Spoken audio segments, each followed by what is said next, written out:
in Western Germany, a public swimming pool in one town has now forbidden entry to male refugees aged over 18. Local authorities stepped in after alleged incidents of sexual harassment.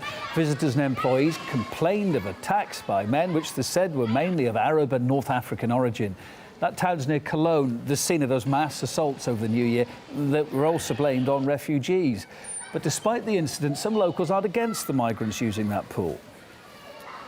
I think that everyone should have the chance to enjoy their free time, especially after fleeing their homeland. If I was one of them, I would like to be able to come here and relax.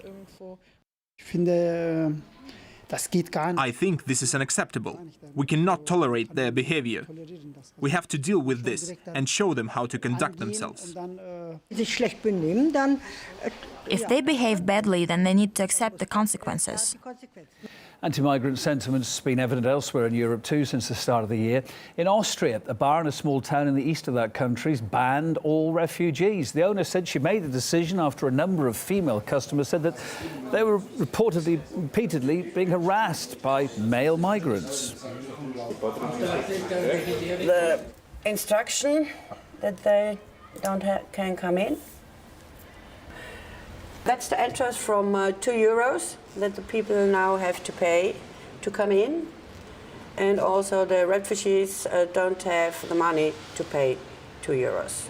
The refugees was there, sometimes they're standing here and the girls were dancing and they touched. And when a girl was going to the toilet, they went after. So that's the ladies' room. And that's the men's room, and they were waiting here. And that's not good. It shows that a woman is nothing for them. Well, sure, you got your views on it. There's been a lot of mixed reaction to it. Outrage, in fact, mostly online. But locally, the bar's locals there have backed her decision.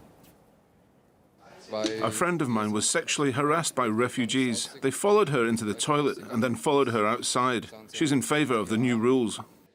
I feel much safer now. When I tell these people I don't want to talk to them, they don't understand. They don't respect us like Austrian boys do. My daughter is 21 and she couldn't go out to parties because she didn't feel safe. I can't believe these things have been happening. With the new rules, she feels safer and can go out again. Also in Austria, disciplinary proceedings have been opened against one doctor who's refused to treat asylum seekers. Dr. Thomas Unden, who works as a general practitioner in Vienna, has put a sign up on his office door telling refugees they're simply not welcome. He explained to us why he's done it. I am going to give them first aid, but that's all. Because I tell you one thing, you can't mix such different cultures in that way. They all in these countries have other rims of activity and brutality. For these people in this country, war is their daily bread. For people in Europe, they don't even know anything about war. Kiwa Batsali, who campaigns for migrant rights, told us refugees are being used, she thinks, as scapegoats for security lapses. I think to use this as an example to demonize and criminalize entire, refugee communities is a huge mistake. I think that there has to be, a very real and very honest look at the security lapses that allowed for huge, widespread attacks on young women on New Year's Eve. But that has to be done in a context, that is responsible, that is transparent, and that really seeks to not allow this to perpetuate a criminalization of huge communities of people who are entering Europe seeking refuge, security, safety, and lives of more possibility. Amongst them, both men and women who completely oppose what was done on New Year's.